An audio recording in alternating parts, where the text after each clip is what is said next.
Hi, everybody. Congratulations on finishing your second speech, the narration speech. I hope that you had a really fun time picking a Taylor Swift lyric and interpreting what that lyric meant to you.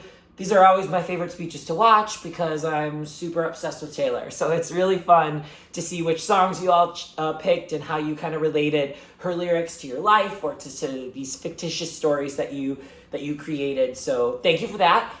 You should see your grades shortly, so give me some time to watch all of them and provide you some feedback.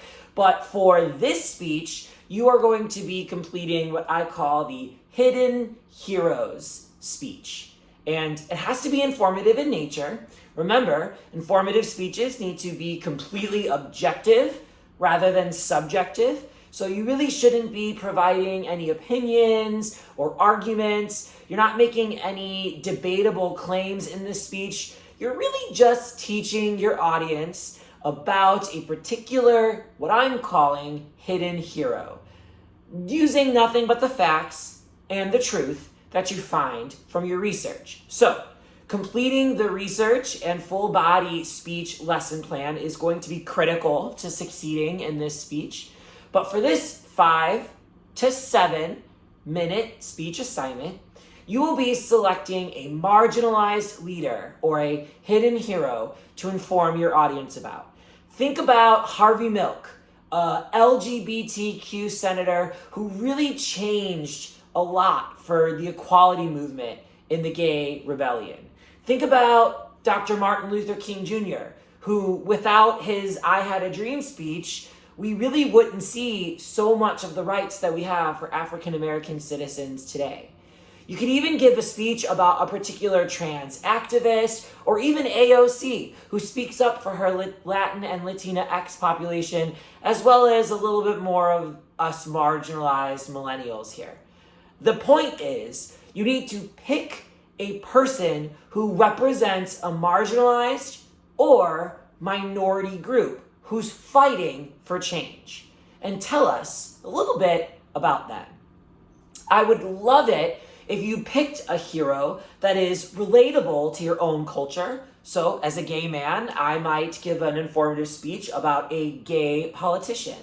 As a religious leader, maybe I would give a speech about something related to a religious speaker.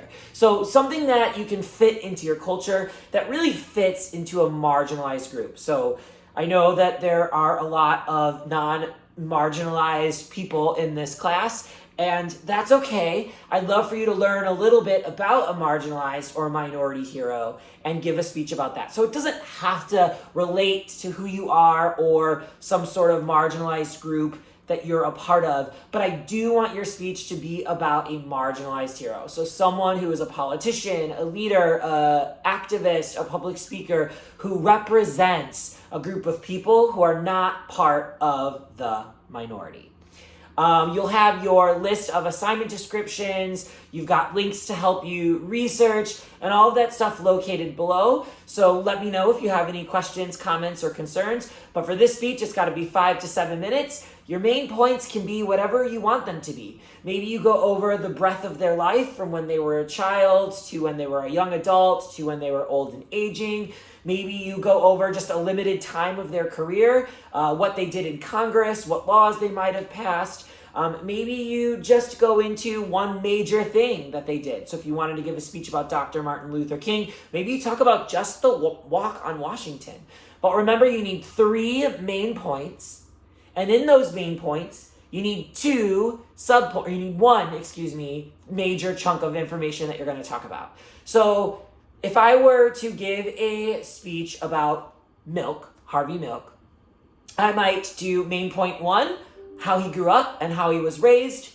Main point 2, how he got started in politics and some changes that he made in the equality movement. And main point 3 might be his death. Since he was assassinated, I would talk about his assassination and where he was buried and where you can see his grave and all of that stuff. So each main point has a couple of topic points to talk about relating to the header. Remember, you want your main points to be short and sweet, so keep them numbered, keep them tagged. Early childhood, political career, death and assassination, right? Nice, short, and sweet. You're going to want to use at least three recent, incredibly cracked sources.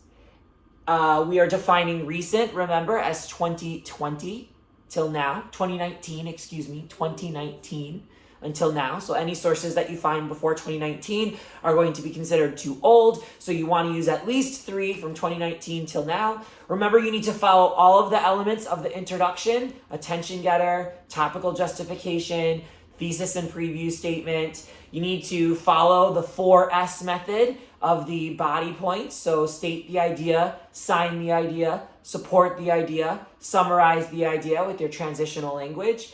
And you need to follow the steps of the conclusion. So you want to summarize and restate your thesis and preview.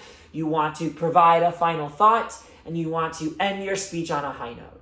So those are just like the minimum requirements of the speech. But remember, you want to be enthusiastic. You want to be engaging. Sometimes talking about something and teaching an audience about something can be very boring. So you want to be passionate and powerful with what you're saying. You need to include gestures, eye contact, play with your vocal variety with pitch and volume and tone and rate, all of the stuff you learned in the language and delivery unit. Remember that you can preview the rubric on GoReact. You can ask me any questions you have, and I'm super excited to see the leaders that you pick and the information that you choose to identify.